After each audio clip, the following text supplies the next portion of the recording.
Welcome friends. প্রাথমিকের দ্বিতীয় পর্যায়ক্রমিক পরীক্ষার প্রশ্নপত্র প্রাথমিক শিক্ষা পর্ষদ থেকে দেওয়া হবে না, প্রশ্নপত্র স্কুলকেই তৈরি করতে হবে। দেখুন, এই সংক্রান্ত একটা প্রতিবেদন।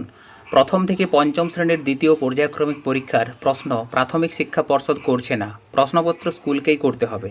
বুধবার এমনটাই জানিয়ে দিলেন প্রাথমিক শিক্ষা পর্ষদের সভাপতি গৌতম পাল। তিনি বলেন, আগে ঠিক হয়েছিল প্রাথমিক শিক্ষা পর্ষদ এই প্রশ্নপত্র তৈরি করে প্রাথমিক স্কুলগুলোকে পাঠাবে। আমরা তৈরি ছিলাম, কিন্তু এর জন্য জেলা স্তরে যে পরিকাঠামো দরকার সেগুলো এখনও সব তৈরি হয়নি। তাই এবার দ্বিতীয় পর্যায়ক্রমিক পরীক্ষার প্রশ্ন স্কুলকেই করতে হবে। এ নিয়ে দ্রুত নির্দেশিকাও দেওয়া হবে।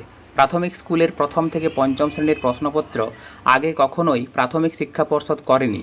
এই প্রশ্ন স্কুলকেই করতে হতো। মাস কয়েক আগে প্রাথমিক শিক্ষা পর্ষদ যখন সিদ্ধান্ত নেয় যে প্রশ্নপত্র তারাই করবেন, সেই সিদ্ধান্তকে বেশিরভাগ প্রধান শিক্ষক স্বাগত জানিয়েছিলেন। তাদের মতে এর ফলে প্রশ্নপত্রের একটা নির্দিষ্ট মান থাকবে।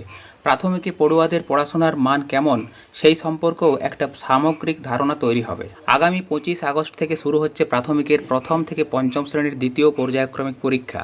তার আগে হঠাৎ পর্ষদ কেন এই সিদ্ধান্ত থেকে পিছিয়ে এলো তা নিয়ে প্রশ্ন উঠেছে। বঙ্গীয় প্রাথমিক শিক্ষক সমিতির সাধারণ সম্পাদক আনন্দ হোন্ডা বলেন, আমরাও আগে জানতে পেরেছিলাম যে এবার প্রাথমিকের প্রশ্ন প্রাথমিক পর্ষদ পাঠাবে, কিন্তু সে নিয়ে কোনো বিজ্ঞপ্তি হয়নি। আমরা বিজ্ঞপ্তির জন্য অপেক্ষা করছিলাম। গত 31 জুলাই প্রাথমিক শিক্ষা পর্ষদ বিজ্ঞপ্তি দিয়ে দ্বিতীয় পর্যায়ক্রমিক পরীক্ষার রুটিন দিয়েছিল। সেখানে প্রাথমিক শিক্ষা পর্ষদ বলেছিল যে ওড়িয়া এবং তেলেগু মাধ্যম স্কুলকে নিজেদের প্রশ্ন করতে হবে। এই বিজ্ঞপ্তি থেকে আমাদের মনে হয়েছিল যে ওড়িয়া এবং তেলেগু মাধ্যম স্কুল ছাড়া অন্য সব মাধ্যমের স্কুলের প্রশ্ন পর্ষদ পাঠাবে।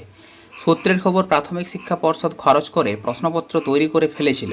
প্রশ্ন উঠেছে, তাহলে প্রশ্নপত্র তৈরি করার টাকা কি নষ্ট হলো? এত কম সময়ের মধ্যে স্কুলগুলো কিভাবে প্রশ্ন করবে তা নিয়ে প্রশ্ন তুলেছেন অনেক প্রধান শিক্ষক। সেই সঙ্গে কয়েকজন প্রধান শিক্ষকের মতে এর আগে প্রাথমিকে সেমিস্টার পদ্ধতি চালুর কথা বলেছিলেন প্রাথমিক শিক্ষা পর্ষদের সভাপতি। প্রাথমিকে সেমিস্টার চালু হলে প্রাথমিকের পড়াশোনার মানোন্নয়ন হবে, মূল্যায়নও ভালো হবে, সেই ছিল তার যুক্তি। প্রাথমিক শিক্ষা পর্ষদের সভাপতিকে পাশে বসিয়ে শিক্ষামন্ত্রী ব্রাত্য বসু সাংবাদিক সম্মেলন করে জানান প্রাথমিকে সেমিস্টার চালু হতে চলেছে। কিন্তু পরের দিনই মুখ্যমন্ত্রী মমতা বন্দ্যোপাধ্যায় জানান তিনি প্রাথমিকে সেমিস্টার চালু নিয়ে কিছু জানেন না। কার নির্দেশে এসব নতুন নিয়ম চালু হচ্ছে এই নিয়ে বিস্তর জলঘোলা হয়। শেষ পর্যন্ত প্রাথমিকে সেমিস্টার চালুর সিদ্ধান্ত থেকে পিছিয়ে আসে প্রাথমিক শিক্ষা পর্ষদ। প্রাথমিক শিক্ষা পর্ষদকে তার নতুন ও অভিনব সিদ্ধান্ত থেকে কেন বারবার পিছিয়ে আসতে হচ্ছে প্রশ্ন তুলেছেন শিক্ষকদের একাংশ। ফ্রেন্ডস, এই বিষয়টি নিয়ে আপনারা আপনাদের মতামত কমেন্ট বক্সে লিখে জানাবেন।